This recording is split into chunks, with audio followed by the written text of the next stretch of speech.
kapatid sa pananampalataya at kasama sa pagkakatawag ng Diyos, alalahanin ninyo si Jesus na sinugo ng Diyos upang maging dakilang saserdote ng ating pananampalataya.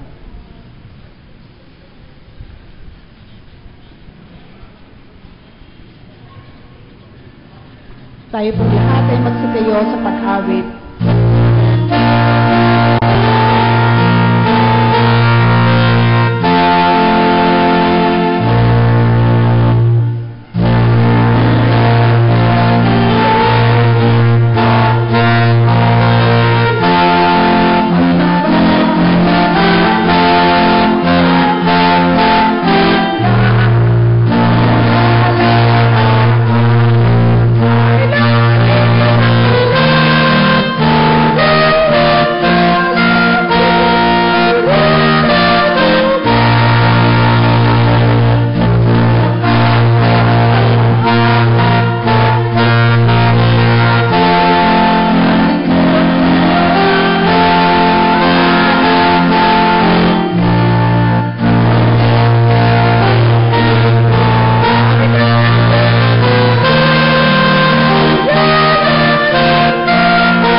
Tayo po ay manalangin. Salamat po, Panginoon, sapagkat muli kaming nagkatipon-tipon sa hapong ito. Naway samahan mo po kami sa ganitong gawain. Ito po ang at pagpalain mo po ang bawat isa sa amin.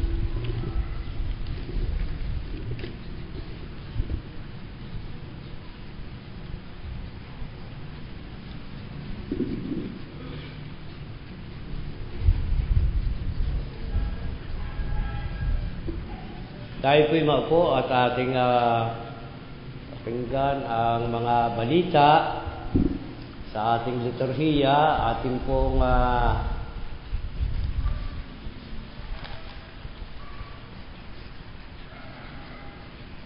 ngayon pong August ay ito po ay mission August ay mission month at 11 Sunday after Pentecost ang ating at sa August 11, meron pong stream at UCCP sa Cuenca, Batangas. Ang prayer meeting po ay gagampanan ng ating kapatid na Melchizedek Sales at ang patnugot ay ang kapatid na Gerald Chavez. Meron po tayong prison ministry sa August 15 sa Talipan District Jail, alas 3:30 ng hapon. Sa 17, ito po yung 12 Sunday after Pentecost, ang liturgist po natin ay ang ating kapatid na Borlet Bautista at sa hapon naman ay ang ating kapatid na Loretta Arroyo.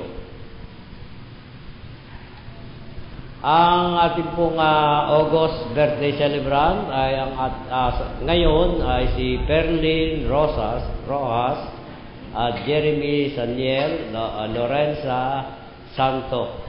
Sa 12 ay ang kapatid na Roderick Alfaro. Sa 13, Violeta Tupas at Krishna Ayla Di Castro. Sa 15, ang ating DM Edna Vita Gutierrez at Susan Ocampo at Danesa Villosa. Sa 16 ay si Romlin Jasper Tanyada. 17, Elizabeth Francia at Hector Gonzalez, Jason Liberan at Esther Capistrano. Ito po ang mga birthday celebrant. Atin po silang awitan ng maligaya.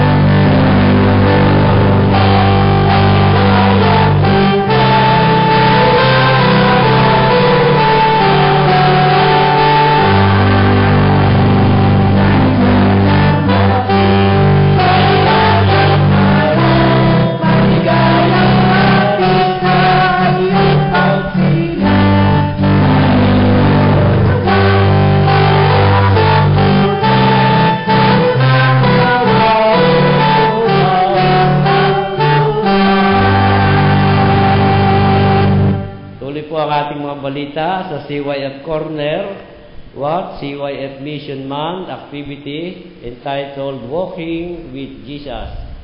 When August 24, 2014, ito po ay linggo dito po sa DSWD Lucena.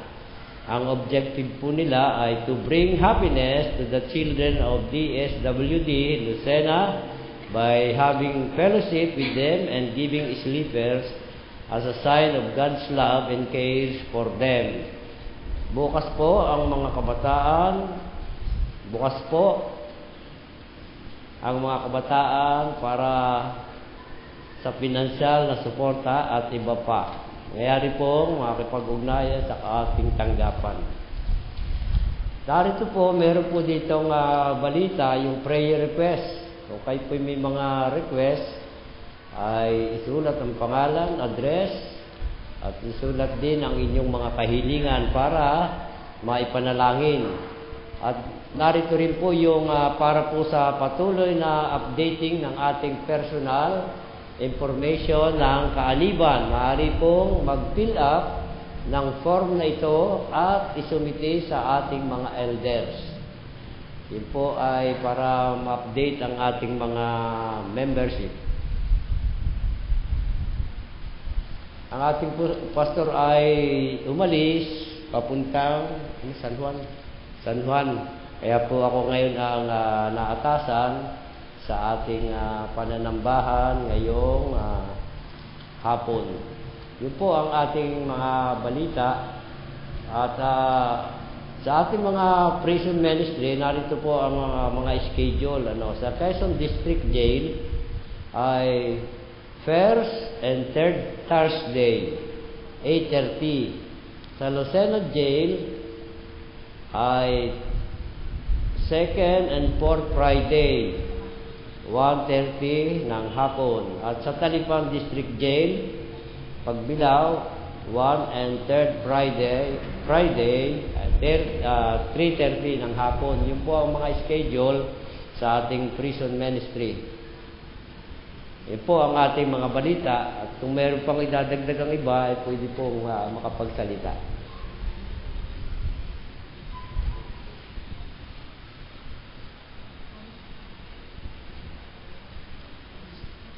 Tayo po ay tumayo at tayo magbatian ng kapayapaan.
Kung paano ang tagapagpayo ng bahay ay higit na marangal kaysa buhay, gayon din naman higit na kapuri-puri si Jesus kaysa kay Moises.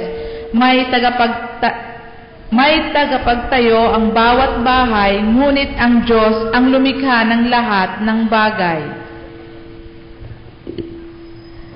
Mga kapatid, huwag matakot, munting kawan, sapagkat ikinalulugod ng inyong Ama na ibigay sa inyo ang kaharian. Pagbili ninyo ang inyong ari-arian at mabigay kayo sa mga dukha.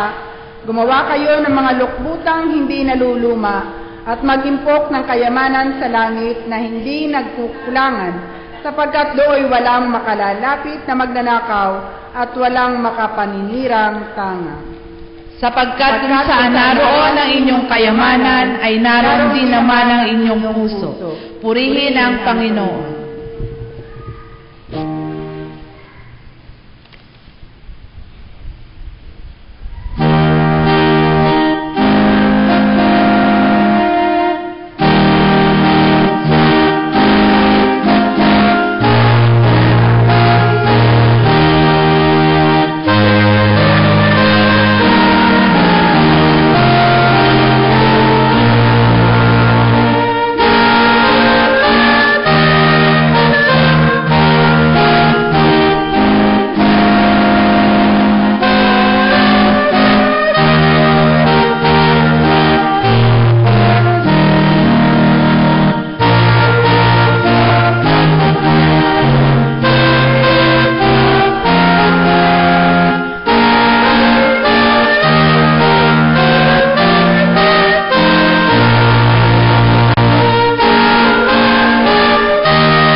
Tayo po ay dadako sa ating pananalangin. Walang hanggan Diyos na aming Ama, pinupuri ka po namin at pinasasalamatan sa mga oras na ito na kami po ay nakalalapit sa inyo upang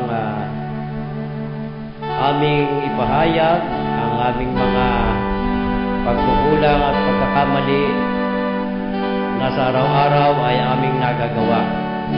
Hinihingi po namin, O Diyos, ng kapatawaran ang aming mga kasalanan na nagagawa sa oras-oras. Sa hapong ito, O Diyos, inilalapit po namin sa inyo ang aming mga kapatid na may mga karamdaman, saan man sila naroroon, narito man sa aming bayan o sa ibayong dagat, sa mga pagamutan at sa kanilang mga tahanan. Sila po ay aming idinudulog sa iyo, O Diyos. Nawa po ay gamitin nyo ang mga doctors, nurses, mga ang gamot na ibinibigay sa kanila ay magkaroon ng bisa upang sila'y muling gumaling sa kanilang mga karamdaman. At muli naming makasama sa pagsamba sa iyong banal na pangalan. Idinadalangin din po namin, O Diyos, ang aming bansa na patuloy mong gagabayan ang aming mga pinunong bayan sa kanilang pamamahala na naway mabuksan ang kanilang mga isipan na sila'y maging mapagmalasakit sa aming mga kababayan. Alam po namin, O Diyos, na Ikaw lamang ang makapagbibigay ng kaunawaan sa aming mga namumuno na naway maghari sa kanila ang kanilang pag-ibig sa kanilang mga kapwa. Idinadalangin din po namin, O Diyos, ang buong sanglibutan, lalong-lalo na po ang mga bansang mayroong mga kaguluhan, ang Iraq, ang Israel, ang Gaza, Libya at Egypt, na ngayon ay dumaranas sila ng hirap dahil sa pag-aaway-away.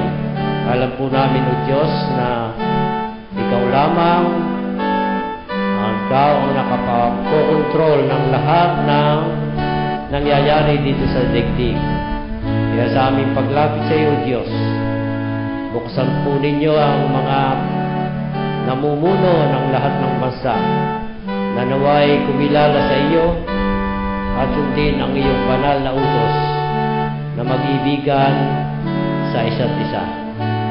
Idinadalangin din po namin, O Diyos, sa hapong ito, ang aming iglesyang kinabibilangan, ang United Church of Christ in the Philippines, ang aming mga obispo, ang mga conference minister, mga pastor, mga diakonesa, sa iba't ibang iglesia lokal. Inyo po silang gagabayan sa kanilang mga pagdadala ng mensahe upang makatulong sa mga kapatiran na naway aming magampanan at aming sundin ang iyong mga banal na kalooban. Idinadalangin din po namin ang aming Southern Tagalog Conference sa pangunguna ng aming conference minister, Reverend Rachel Hernandez, sa malawak ng gawain na nasa mahigit na 40 local churches ang kanyang pinamamahalaan. Inyo pong bigyan siya ng kalakasan ng katawan at tibay ng pananampalataya upang siya po ay makapaglingkod sa iyong mga iglesia na may kasiyahan. Idinadalangin din po namin ang iglesyang ito, ang UCCP Magil Memorial Church, sa pangunguna ng aming konsilyo. Gabayan po ninyo ang mga opisyalis ng aming Church Council. Ngayon din ang napakarami naming organisasyon, ang United Churchmen, Christian Women Association, CIAC, CYF, at MEGA. Nanawa ang mga nangungulo sa mga samahang ito ay inyo pong bibigyan ng karunungan upang ang kanilang pamamahala ay naayon sa iyong banal na kalooban. Ang aming pong mga lupon na ginagampanan ng iba't iba naming mga kapatid, ang deacons, ang mga elders, at ang lahat ng mga gawain sa iglesyang ito. Idinadalangin din po namin, O Diyos, ang aming Magil Memorial School, na nawa kayo po ang pangunahan ninyo ang aming mga opisyales, ang school board, ang principal at mga guro. Gayon din po ang mga magulang na nagpapaaral, mga bata na nag-aaral dito sa paaralang ito. Maging papagpala nawa, O Diyos, ang paaralang ito sa aming bayan, na naway lumaganap ang paghahari ng ating Panginoong Hesus. Naway manatili kaming may kapayapaan sa aming mga puso. Idinadalangin din po namin ang aming pananambahan sa hapong ito. Samahan po ninyo kami, O Diyos, sa pamagitan ng iyong banal na Espiritu, upang kami ay maaayon ang aming pagsamba sa iyo sa Espiritu at sa katotohanan. Patawarin po ninyo ang bawat isa sa aming mga nagagawang pagkukulang sa iyo at sa aming kapwa. Ito po ang aming dalangin. Hiningi po namin sa tanging pangalan ng aming Panginoon at tagapagligtas na si Jesucristo. Amen.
Anyaya sa paghahandog. Si Moises ay tapat nga sa buong sambayanan ng Diyos, ngunit bilang lingkod upang magpatotoo sa mga bagay na ihahayag sa hinaharap.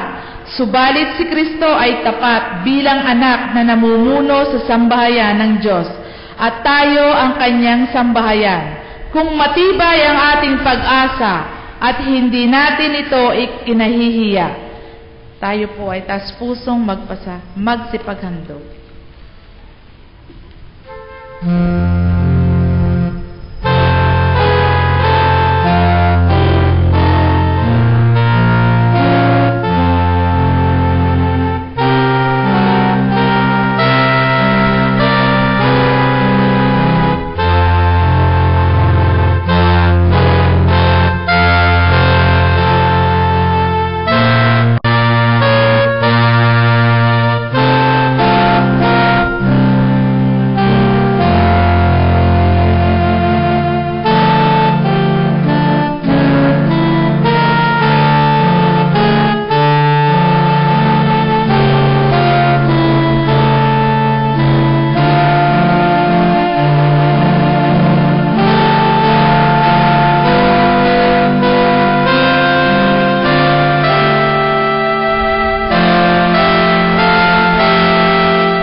muli po namin ibinabalik ang biyayang natanggap namin sa buong isang linggong ito.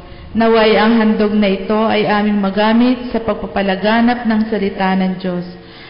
Panginoon, batid mo po ang bawat kailangan ng bawat isa sa amin. Naway tulungan mo po ang bawat isa sa amin na magkaroon ng katuparan. Ingatan mo po kami sa aming mga gawain at lagi po sanang isaisip namin na ikaw ang aming Panginoon at tagapagligtas sa bawat sandali.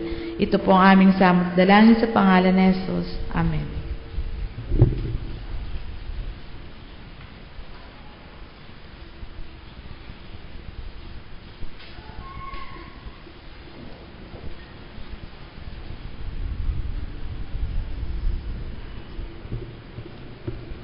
Para po naman sa pagbasa mula sa banal na kasulatan, buksan po natin ang ating mga banal na aklat. Matatagpuan po sa Genesis, Kapitulo 15, Kabanata 1 hanggang 6. At ito po ang sinasabi.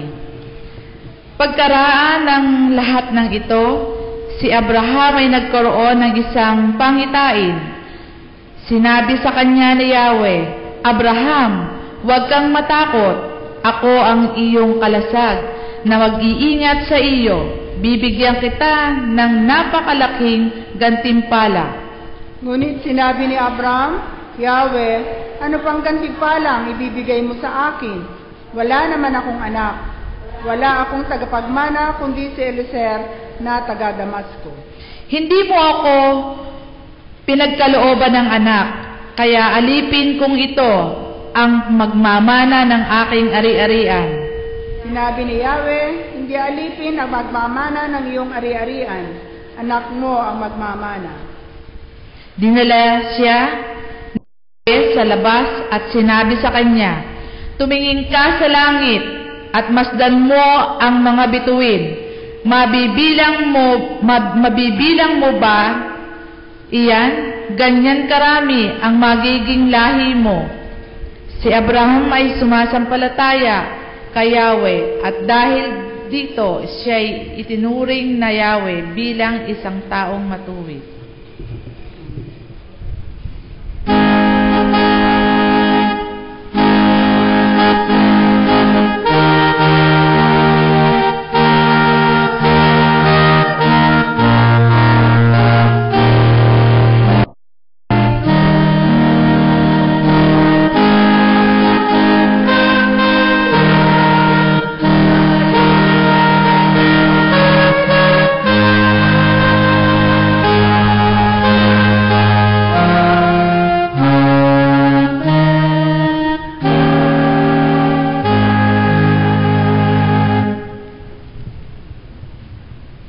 Manatili po tayong nakatayo.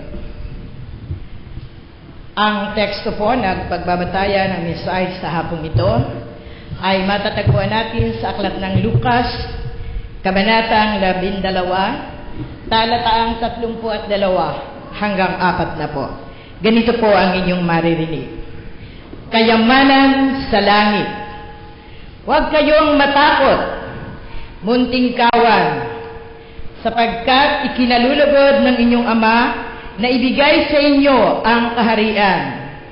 Ipagbili inyo ang inyong ari-arian at mamigay kayo sa mga dukha. Gumawa kayo ng mga lukbutang hindi naluluma at mag-impok ng kayamanan sa langit na hindi makukuha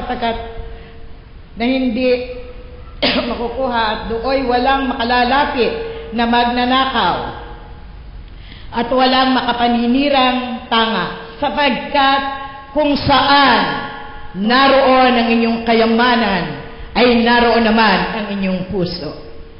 Maging handa kayo at sindihan ang inyong mga ilawan. Tumulad kayo sa mga taong naghihintay sa pagdating ng kanilang Panginoon mula sa kasalan, para pagdating niya ay mabuksan agad ang pinto. Mapalad ang mga alipin na inabutang nagbabantay pagdating ng kanilang Panginoon. Sinasabi ko sa inyo, maghahanda siya Padudulugin sila sa hapag at maglilingkod sa kanila. Mapapalad sila kung maranaman niya ang walang handa. Dumating man siya ng hating gabi o madaling araw, siya dumating. Tandaan ninyo ito. Kung alam lamang ng puno ng sambahayan kung anong oras darating ang magnanakaw, hindi niya pababayaang pasukin ang kanyang bahay. Kayo may dapat maging handa sapagkat darating ang anak ng tao sa oras na hindi natin inaasahan. Tanggapin natin ang pagpapala ng Diyos sa pagkabasa ng kanyang banal na salita.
Magandang hapon po mga kapatid. Nininervyos na po ako, hindi pa ako nagsisimula.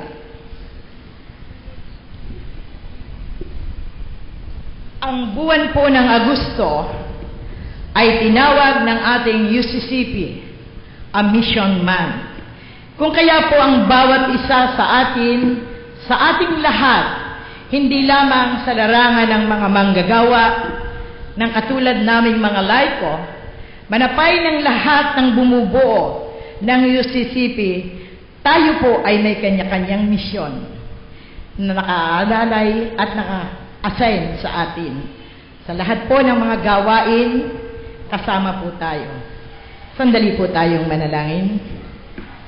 Ama, maraming salamat po. Sa pagkakataong ito, ay gagamitin mo ang iyong hamak na lingkod upang ipaimbabaw ang kahalagahan ng misyon sa buwang ito ng Agosto bilang itinalagang laiko. Gamitin mo ang aking tinig, ngunit tinig mo ang kanilang maririnig. Sa pangalan ni Jesus. Amen. Ang aking pong pagbabatayan ay inyong narinig kanina at ako po ay hindi ko alam. Kahapon po kasi kaming kababaihan sa pangunguna ng ating Pangulo ay nagawa po ng candle making at ako po ay nag-text kay Ate Sara bilang kasama ko po sa gawain. Ano ba ang teksto na pwede nating gamitin? Nag-reply naman po siya ng madali dahil ang aming pong bossy chairman ay busy sa pag-aalaga sa kanya pong anak-anakan, ang kapatid na Deborah. Hindi po natin siya nakasama ng 2 araw. At ang sabi po ni Ate Sara, pwede na yung text, Lucas 32:40. Binasa ko po sa inyo mga kapatid, ang tekstong iyon mula sa ating pong banal na kasulatan sa Bagong Tipan, at iyon po ang aking mensahe na ipaparating sa inyo sa hapong ito. Pinamagatan ko po itong kayamanan, nakakatakot. Sino po ba sa atin ang ayaw yumaman? Siguro lahat gusto, di po ba? Agree po kayo na lahat halos tayo nangarap na tayo ay yumaman. Ngunit, ang sabi naman po ng iba, ay ayaw ko.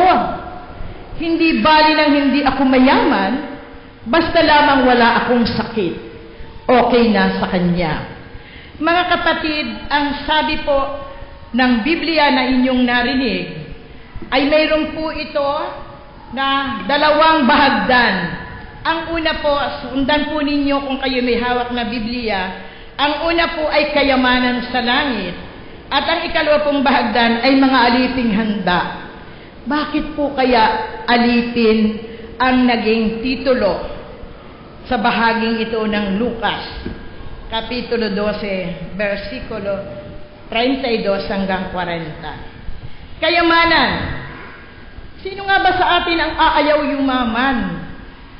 Dahil ito po ang ating tungtungan bilang isang tao na itinalaga ng Diyos na mamuhay bilang naging katiwala o steward ng kanyang mga sangnilikha. Nung ako po ay nag-iisip kung ano ang aking gagawin, ay naisipan ko po na sa unang bahagi ng tekstong ating binasa, narinig nating kayamanan ang sentro ng talata. Ngunit mayroon po itong delikadong parte na dapat po nating maunawaan. Hindi po literal ang sinasabi ng banal na kasulatan na pagyaman. Sabi po ng aking isang anak, Mama, nakakatakot din ang mayaman. Papatayin ka nang wala sa panahon.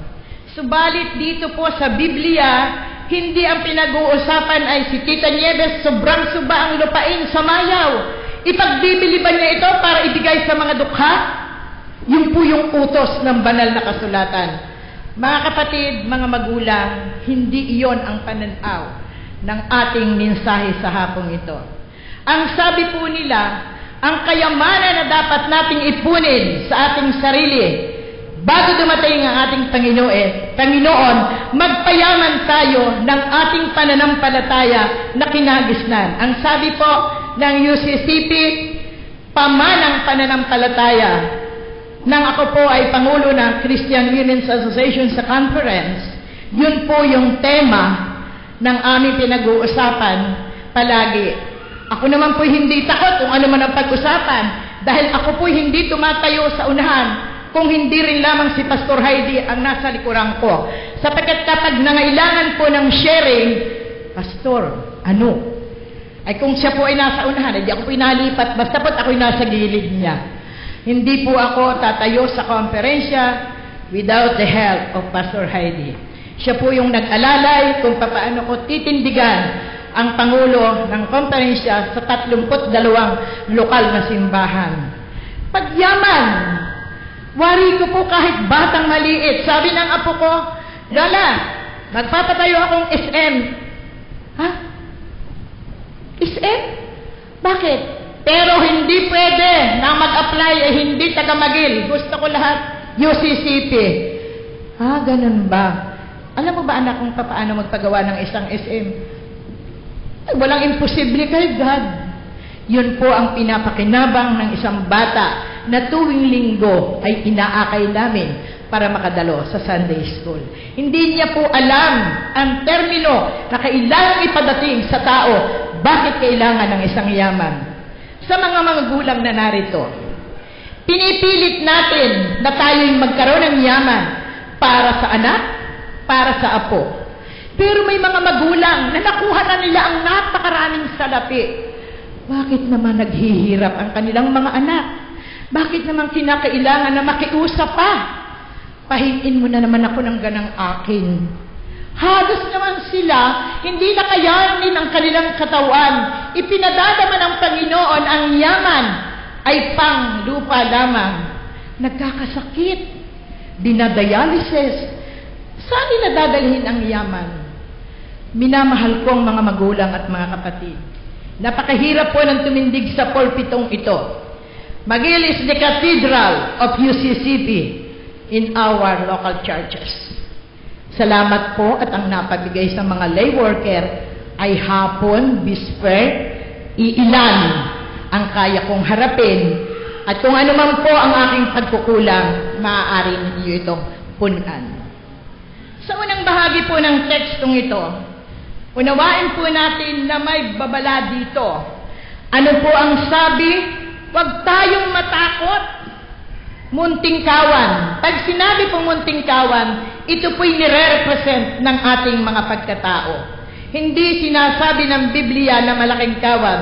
Sapagkat kung inyo pong natatandaan bilang anak ng Ebangheliko, nung una pa man po'y sinabi na ng ating mga ninuno na tayo ay kinakailangang maging matibay sa pananampalataya bilang isang UCCP.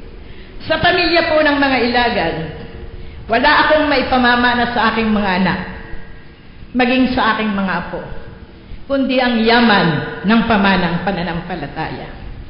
Wala akong tubigan, wala akong malaking lupain para himay-himayin kong ito ang iyo, sa ilaya ka, sa ibaba ka.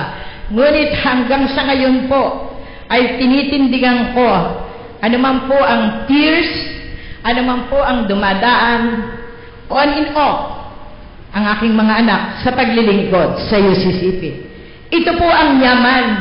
Hindi tayo nakatutok sa isang literal na yaman ng pasbok sa bangko, ng napakarami nating lupain, sapagkat tatandaan ninyo mga magulang ko at mga kapatid, kapag kinuha tayo ng Panginoon sa oras na hindi natin alam, we are lost. Lahat ng yaman ay hindi pakikinabangan. Hindi literal ang sinasabing kinakailangan ang yaman. Ang sabi pa dito sa alipin, gumawa ka ng isang lokbutan, yung para pong wallet na paglalagyan. Hindi po yun. Atin pong ipatanaw sa kanila na ang sinasabi na babaunin natin na hindi mananakaw ng magnanakaw kahit niladatngan ito, ay ang atin pong ipinamama ng pananampalataya. Huwag natin. Napaka-imposible mga kapatid na hindi natin kailangan ang yaman.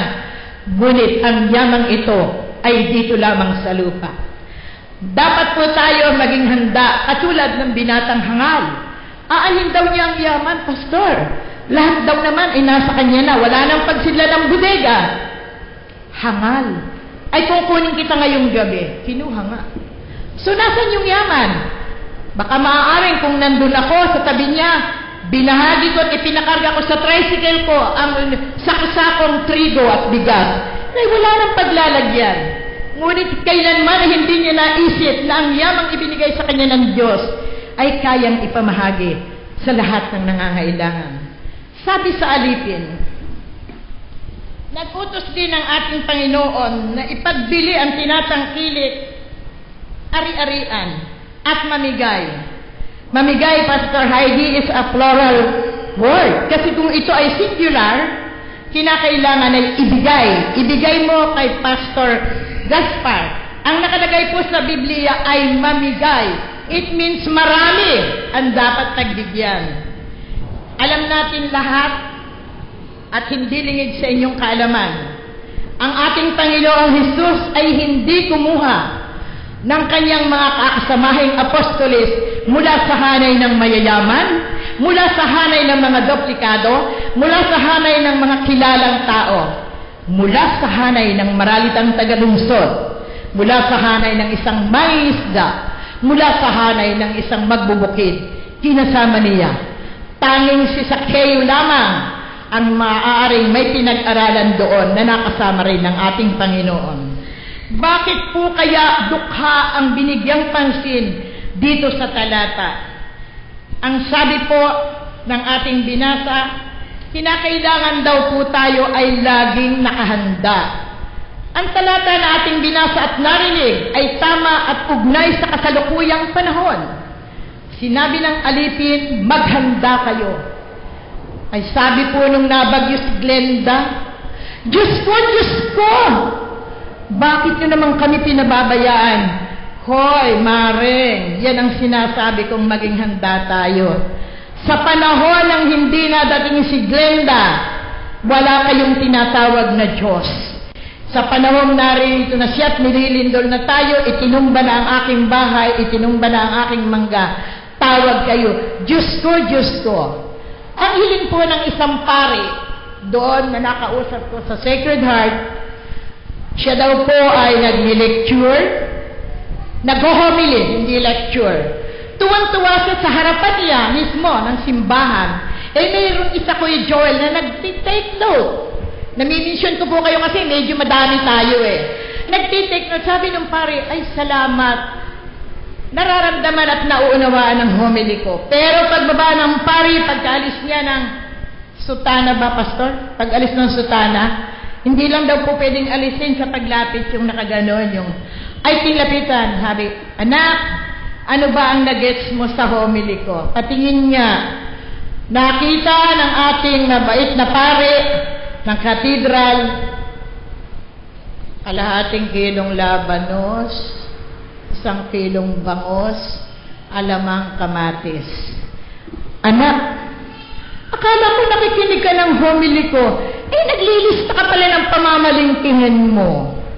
Mga kapatid, paano ka naging handa kung doon sa oras ng pagsisermon ni Father ay dumating ang Panginoon? Ano ang ihaharap natin? Maging handa tayo sa lahat ng panahon. Bilang mga UCCP, alam natin na ang Panginoon ay napakabait, maalam magmahal, mapagkalinga, at higit sa lahat, malaki ang pag-ibig sa atin. Maging handa ang bawat isa sa atin upang sa ating pagtanggap sa kanyang pagdating ay magampanan din po natin na walang pinipili, walang itinatanggi. Tayong lahat po ay may misyon. Nais kong ulitin sa inyo, lahat tayo ditong nakaupo ay may misyon sa ating Panginoon sa iba't ibang kaparaanan. Ang misyon ng isa, member ng choir. Ang misyon ng isa, pupunta roon sa prison ministry. Ang misyon ng isa, aakitin ang kanyang kumare, ang kanyang kapitbahay para dumalo sa pananambahan. Ang misyon ng isa, dalawin ang mga may sakit. Lahat tayo ay nilikha bilang isang UCCP na may taglay na misyon sa ating sarili. Sapagkat sa anumang oras na di natin alam ang pagdating ng anak ng tao sa oras na hindi natin inaasahan. Kailangan, mga kapatid, maging handa ang bawat isa sa atin. Anong mampong talento, ang ipinagkaloob ng ating Panginoon, gamitin natin ito. Maging masaya ang ating gawaing pagpaparangal sa ating Amang nasa langit. Alalahanin po natin na ang ating pinili ng ang Panginoong Hesus ay dukha at para ipangaral ang kanyang ebanghelyo. Ano man po ang ating makakayanan sa misyon ng paglilingkod, hindi po ito si Marshall Ponsalan. Misyon ng paglilingkod, ipagkaloob natin sa ating Panginoon. Muli po, magmamasakitan po tayo, magkaisa, magunawaan, at higit sa lahat, mag-ibigan tayo bilang isang UCCP McGill Memorial Church. Sa ngalan ng Ama, ng Anak, at ng Banal na Espiritu. Amen.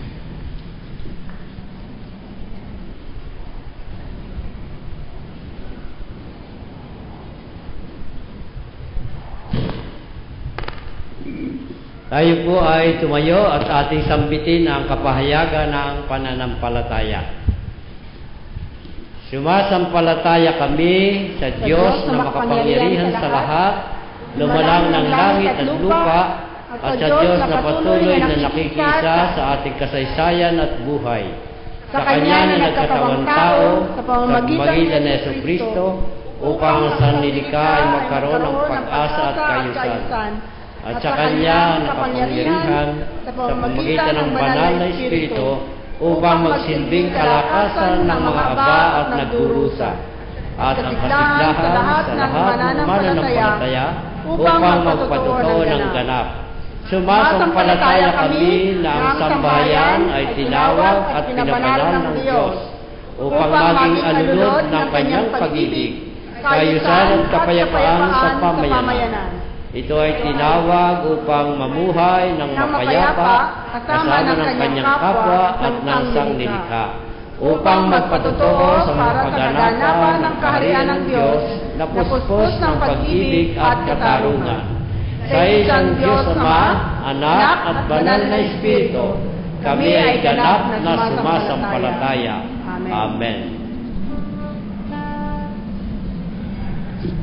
Tayo po ay dumako sa ikalawang paghahandog.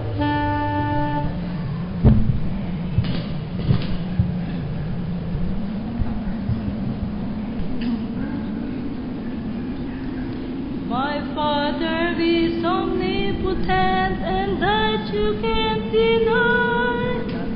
A God of might and miracles, this written in the sky. It took a miracle to put the stars in place. It took a miracle to hang the world in space. But when He saved my soul, cleansed and made me whole, it took a miracle of love and grace. Though here this glory has been shown, we still can't fully see the wonders of His mighty throne. It will take eternity. It took a miracle to put the stars in place. It took a miracle to hang the world in space. But when He saved my soul, cleansed and made me whole, it took a miracle of love and grace. The Bible tells of His power and wisdom always true, and every little bird and flower are testimonies too. It took a miracle to put the stars in place. It took a miracle to hang the world in space. But when He saved my soul, cleansed and made me whole, it took a miracle of love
banal.